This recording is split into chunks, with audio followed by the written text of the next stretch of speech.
Welcome to Brothers King Media, where we view glimpses of eternity through the lens of art. My name is Samuel. And I'm Solly. And I apologize in advance for the poor quality, even worse quality than we normally have, of recording tonight. We're actually out in a campsite. We're camping tonight, and we're sitting at our picnic table with my phone, recording.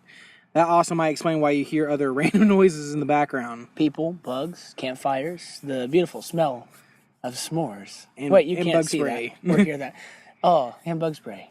Yes, great But smells. too bad smelling doesn't come through on audio. I know, right? Smell-o-vision. Smell-o-vision, where you smell what we smell. They've been trying that for years. Never worked out. Yeah, never worked out. All right. I think they ended up blowing somebody up doing it. I'm not sure. What? I don't know. I'm just talking. It's cool. I'm chillaxed. All right. When I'm relaxed, I sound like a drunk or high dude doing something stupid. So, we are neither drunk nor high. Nope. We, Contrary to what I may have just said. I don't remember. Did I say something about drunk? Moving on. Moving along. We're going to continue our trek through the DavidCrowder Band discography. And tonight, we're moving on to the Lime CD. Coincidentally, on purpose, it's kind of a campfire album. I mean, it's live. It's acoustic-y. It's more acoustic-y. Well, the last song is an acoustic demo. Right. Beyond that, so there is actually, if you look at the release date, technically speaking, the Lime CD was released after their second album, Illuminate. However, fun story, the CD was originally released on two separate discs right after their first album was released. They only sold them at their concerts, and it was a yellow disc and a green CD. So, obviously, later when their record label was like, hey, we want another side project from you guys, an EP or whatever, or maybe they decided to do it themselves, I don't know. I think they decided all the EPs were kind of their doing, not so much the record label. Right. Which doesn't, yellow and green makes lime. Yellow and green makes lime, hence the Lime CD. So, they're brilliant. They took their green CD and their yellow CD that they only sold at concerts, combined them, added a couple other tracks, and we have the Lime CD.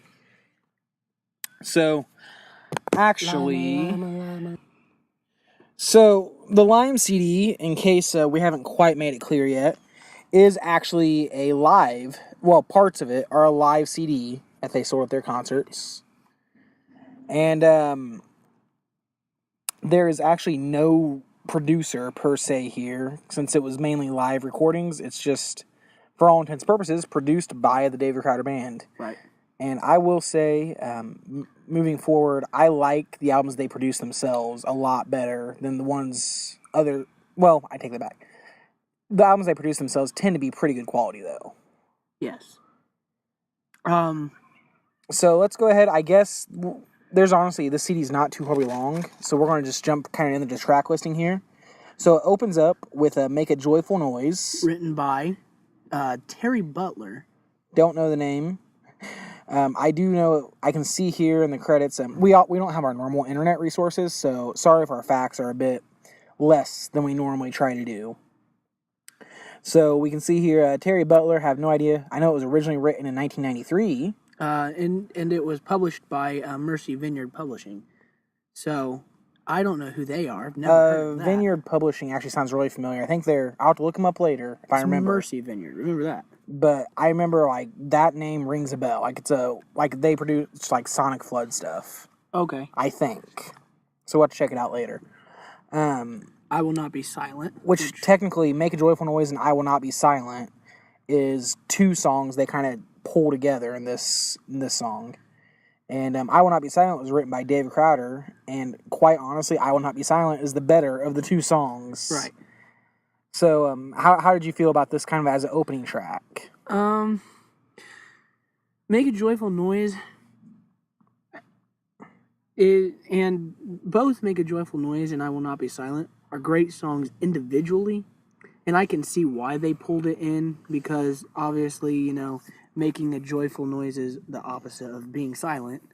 Captain. That's kind of a cool thematic element I didn't catch. But I don't like the way they did it, honestly. I mean, it was live, and a lot of times in live concerts, they do bands do tend to be like, hey, let's mix it up and throw this right here. I do appreciate that it doesn't sound like a studio song. Right. I hate live albums where it just sounds like they're in the studio and you can't tell the difference. Honestly, but I know we end up rating our every album at the end of the night, but I'm going to go ahead and just give this one the full 9 stars because it's live. Because live isn't supposed to sound like a studio record. Live isn't supposed to sound planned. It's supposed to be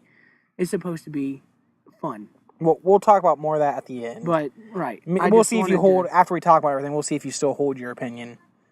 So, that's the opener. It's only okay, in my opinion. It definitely demonstrates, they were a different band when they first started. They were definitely more of a worship group. Right. Their main goal was to get people to worship. That one was published by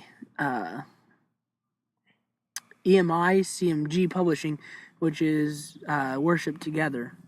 That's the company that is. CMI is CMG? like a CMG is a. I'll say EMI is a huge record label. EMI they own like tons of small record labels, including Sparrow and Six Steps. Right. But that's just a fun fact. And this one was published in 1999. Mm-hmm. Which would have been right around their very first album, Pour Over Us. Right. Oh, no. All I Can Say. So next up, we have Every Move I Make. This was a very big song back in the day. I remember hearing this when I was a kid. And it was written by one David Ruiz. I have no idea who that is. But also published by Mercy Vineyard Publishing in 1996, 3 years after Make a Joyful Noise. So I don't know if this was like a church or what were a couple of these songs. Maybe it was like their home church before they moved to Waco. I don't know. Possibly. That child. Okay, so just kind of moving on. Seem Like the Saved, and nothing special. It was written by Matt Redman, though. Which, okay. He also anyone he who knows Christian music knows Matt Redman. He's written a lot of good worship music. 10,000 Reasons, Blessed Be Your Name. There's one he did, it's Heart of Worship. Heart of Worship, which is a very good story, which we might get around to Matt Redman if he ever quits music. Maybe. We say if he ever quits music simply for the fact that we try to only do artists that have retired. That way we're not like, okay, we did their last album. Oh, or wait, another one. Not necessarily artists that have retired, but groups, bands that have separated. Or artists that have retired. Or artists that retired. Because this specific case, they just separated and moved to their different projects. Ideas. Yeah, right. All right, You Alone. I love hearing the full version of this song. Right. I think it's one of their best early songs. I love it. And it's Jack Parker, co-writer. Goes back to our conversation last week about how collaboration can make all the difference in the world. Crowder, I feel like Crowder and Parker, now all of them, when they do all have their hand in the songwriting, still good songs. But I feel like when Crowder and Parker both have, like it's just them, they write really good worship music. The other ones, they make more like, like experimental youthful, or pop. Like youthful, like excitement. Of course, Jack and David are the old guys of the band. Yeah, they're the ones who technically started the band. Right. So we've talked about that some. And then moving on, we actually go into a couple songs from the previous album, Can You Hear Us? Undignified.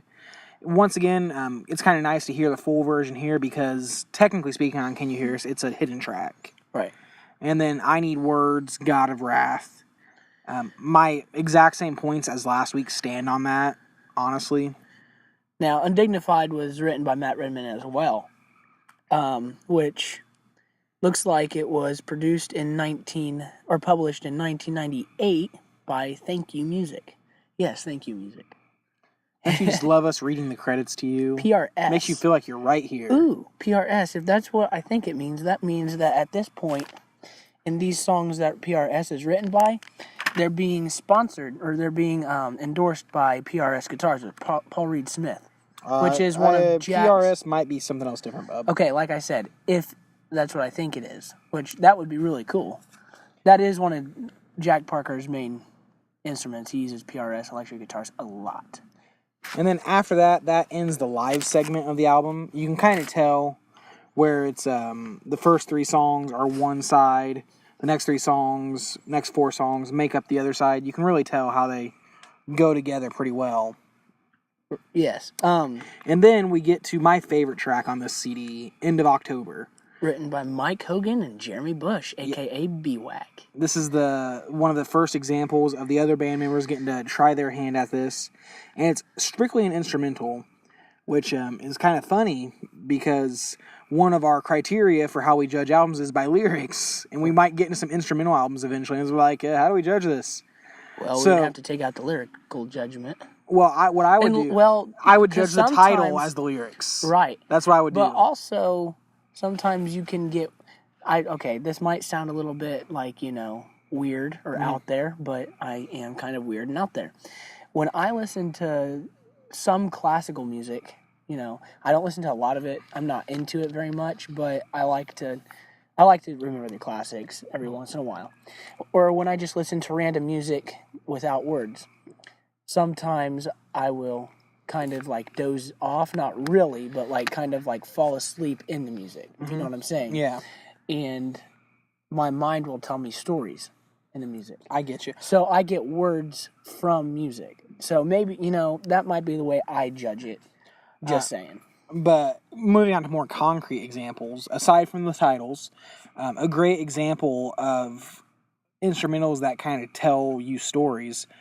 Adam Young did a series, I think it was last year or the year before. And if you don't know who Adam Young is, he wrote Fireflies. Also, he is Owl City. Yes, that is his one-man band. But Adam Young did a cool project I really loved last year where he took events from history, like the Apollo moon landing, World War Mount II. Everest. What was it called? Not Pearl Harbor. It was... No, it was the D-Day. D-Day. Yeah, Doomsday, but it was the beach that they got out on. Yeah, I don't know. Dad, remember? Okay, World War II. The beach that they got out on. You know what I mean? Normandy? Yeah, Normandy. Normandy Beach. But he wrote all these great albums, and oh my goodness, if you listen to these, you can hear the stories. You can hear the music, like the Normandy Beach one. That one, it will make you sick to your stomach. Like you will literally feel the death. You will literally Did you get a chance to listen to it? I did. You did. You made me listen to this. I was freaked out by that one specifically. Because war is something I'm scared of. But anyway. So, we say all that, getting back to the matter of the gravy, if you will. I think End of October tells a really good story about the end of October. Like, it's the end of a season. It's the end, things dying down. Yeah, it's the end of fall. That's things dying and things dying and things slowing down, and that really gets conveyed very well in the song. And I think you saying that, I think it's kind of funny how after End of October, you said that things are dying, things are coming down, and then Heaven Come Down is right after it. And for Heaven Came Down, that's just funny to me. Heaven Came Down was actually on their next album, Illuminate. And this is the demo version, which I love the demo version. It's in its raw acoustic form. It sounds so good. Right. Oh, man, this one was maybe not written, but it was published in 1961. Well, no, it was written by John Peterson. Yeah, but... In 1961, 1961. Well, that's when it was published. I'm assuming this is probably a hymn. I'm assuming. So, or if not a hymn, an older song. Right, older song. At least, but that's still really cool. I like older music. That's just my thing. And the dual ending of End of October, Heaven Came Down. That sounds really cool together. They make a perfect ending. I almost wish like those two songs would have been the ending of Illuminate, for instance, as opposed to the end of this album, because it sounds so cool together. Right. But we'll get to Illuminate next week. It's actually nearly a perfect album. Anyhow. So let's go ahead and try and do what we tried to do last week. I posted this online, which I'll get to our credentials for online later. But so let's see, if we say all these titles in a row, like we did last week, make a joyful noise, I will not be silent, every move I make, seem like saved, you alone, undignified, I need words, God of wrath. And at the end of October, heaven came down. So the only parts that work is the very end, but Well, I mean, I was just thinking, what if we were like, make a joyful noise, and I won't be silent. With every move I make, I will sing like the saved, because you alone are undignified. are undignified. Well, because you alone, For you alone, I will be undignified. I will be undignified, because I need words. To sing about the God of wrath at the end of October when heaven came down. I don't know. We'll run with it. Yeah, we'll go with it. All right. So, lyric-wise, like I said, end of October, even though it doesn't have lyrics, I'm going to give it extra points for lyrics because I feel like it conveys the title very well. Right. The rest of it, it's kind of so-so. Like, the lyrics are nothing special to me. Right. So, solely for end of October and maybe Heaven Came Down, and You Alone. I take it back. You Alone was amazing. I loved it. Right. I will give this 2 points for lyrics. Music-wise, I will give it 2 points as well. And then how well it holds up as an entire piece, they do their... So up to this point, I will give it a 1 point for how well it holds up as a piece. Right, yeah, I'd give it 1 for that. So that gives me a 5 total for the album. What's your take on this?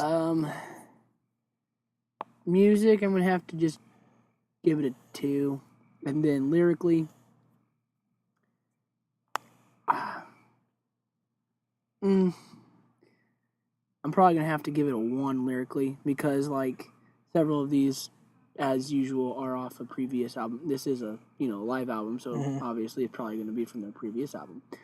But I'm probably just going to have to give it a 1, so which takes me to a 4. So you're giving it a 2 overall or a 1 overall? I'm giving it a 4 overall. But I'm saying, like, for its overall, how it holds up. Oh yeah, a 1 for how it holds up. Okay. So a 4 and a 5, that brings us to 4.5 star. Yeah. So that's actually right in between. Right about. It's about where we've rated the other ones. Well, I'm trying to remember now. I think first one was 5 and 1 was a 4. So the first one was a 5 and the other one was a 4.5. So this kind of dices it down the middle. And I have a feeling next week when we get to Illuminate, the scores are going to bounce. The scores are going to go up. All right, so